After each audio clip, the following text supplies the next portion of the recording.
Hello everybody, welcome to Lead Guitar Workshop. I want to welcome all my subscribers back, all my new subscribers. Thank you so much for hitting that button. If you're new here, please hit the subscribe button. Come check us out. I think you'll find a lot of very useful stuff here we talk about to help us be a better guitar player and a better musician. Today, I want to talk about shells. Not the kind you find on the beach, of course, but it's a term I use to talk about a group of notes, a fingering in this case. The shell exercises are a fantastic guitar exercise to help you play notes better. Long ago, I used to do this, right? We've all seen this. Then you come back.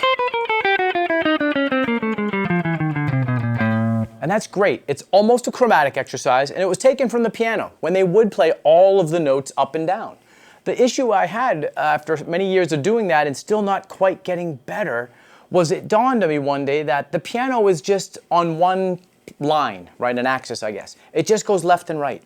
But on the guitar, the notes also go front to back.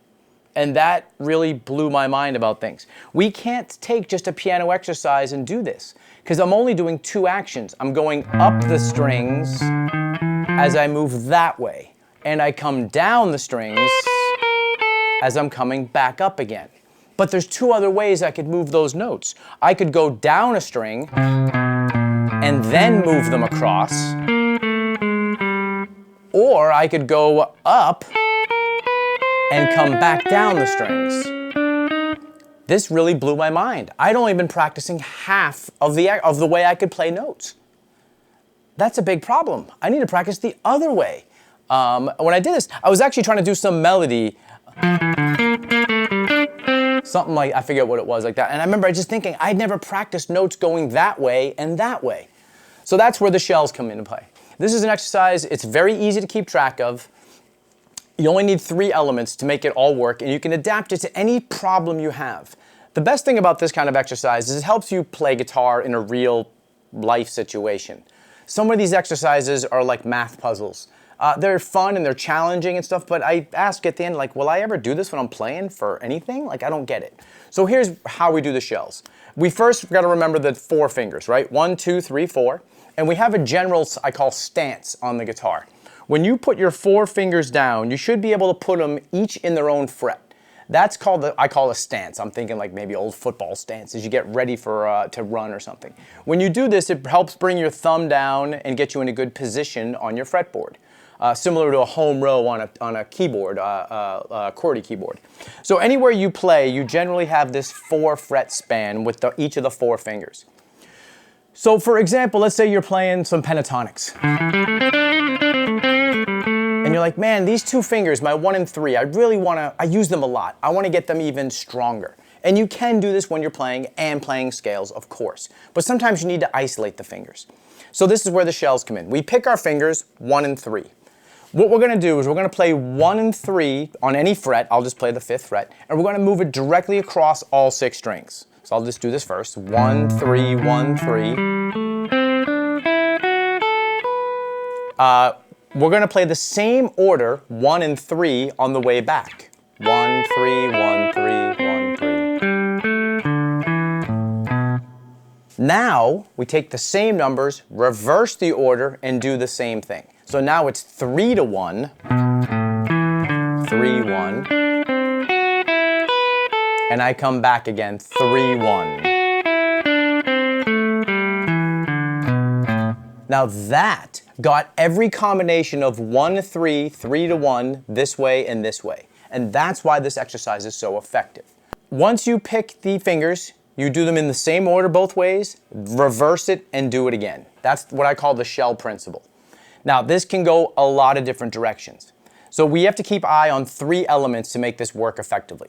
The first one we just did was fingerings. We can do any combination of even 1 finger, right? You can do 2 fingers, 1 and 2, 1 and 3, 1 and 4, 2 and 4, any combination that you feel you need to exercise better. 3 and 4 was actually one of the first ones I did to help this half of my hand catch up with this half of my hand. Once you pick the fingerings, you do what I call a performance. Now, we were just talking about it in position, going across the strings. But the principle works in a lot of ways. So for instance, if you're having trouble moving at angles, you could do the same shell at an angle, meaning skipping a fret. Then you do 1, 3 back, right? And the same principle. You could do them on one string. You can go up and down a single string to help that feeling. You can skip strings. You can do hammer-ons and pull-offs and different techniques. So this is part of what I consider the performance of the shell, how we're going to play these finger combinations. Thirdly, you need a rhythm, which is the most important part of anything you do. We talk about this all the time here. Rhythm is number one. It's not the notes, not the chords, not the scales. It's your rhythm, how you walk. Miles Davis says he could tell a musician just by the way he walked down the street, right? Rhythm, it's all about rhythm. So what I mean by that is, do I play this 1 and 3 shell as quarter notes, eighth notes, triplets, sixteenths? Yes, all of them and more, right? Notes and rhythms are not connected. 2 fingers does not mean eighth notes. We'll talk about that in a second.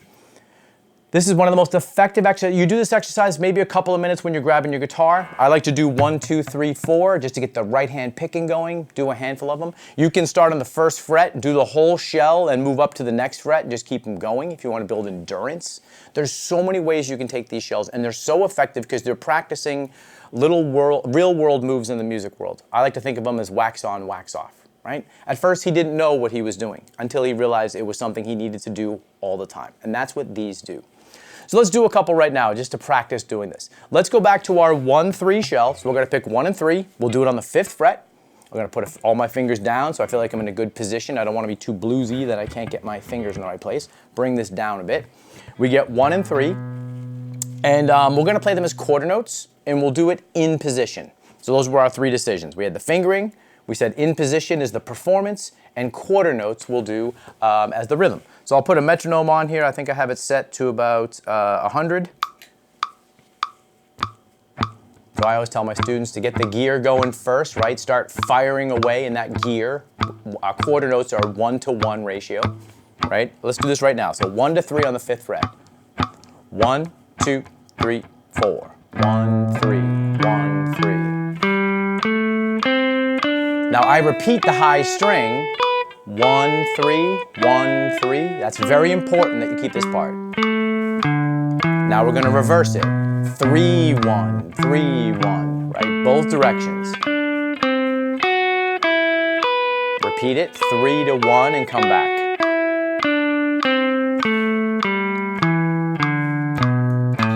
Awesome. Now I could do the same one again as eighth notes. Let's try that. So again, I get the gear going. 1, 2, and 3, and 4, and 1, and 2, and 3, and 4. And repeat. 1, 3, come back. Now reverse it. 3 to 1.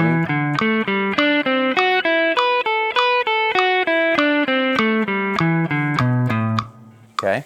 Don't worry if the tempo is a little fast right now. I'm just doing it for the video just to kind of get through the exercise a little more efficiently, but still so you can see what's happening. Slow it down to the tempo that you can perform it at. This was about 100 beats per minute.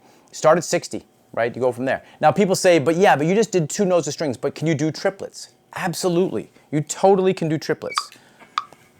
So again, I start thinking triplets. Feel that kind of back and forth feeling. Now I just have to plug this into the same exact shell I just did. It should feel and sound totally different. It is, but it's not. Ready? Here we go.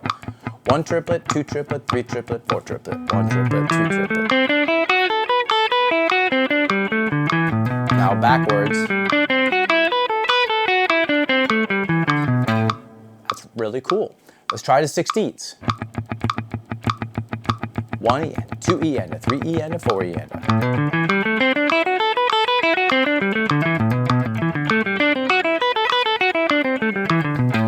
That's pretty cool.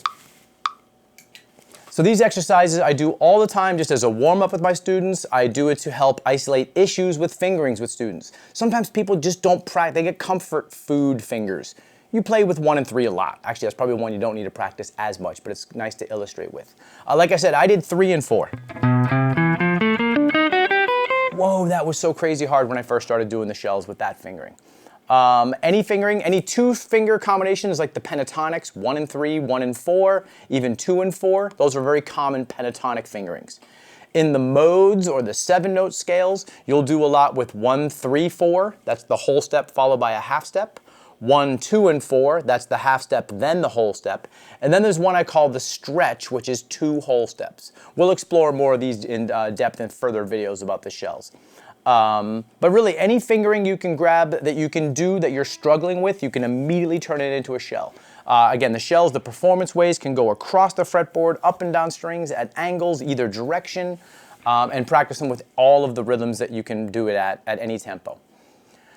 Whew. All right, thank you so much, you guys. You guys rock. Let's play a lot of guitar and do a lot of music. Music is so good for us, man, right? It's so good for our heart and soul. Keep playing music through whatever's happening in the world around you. Just keep playing music. So please hit the subscribe button if you haven't already. If you have, thank you. Keep watching, and let's play some music. Thank you, guys.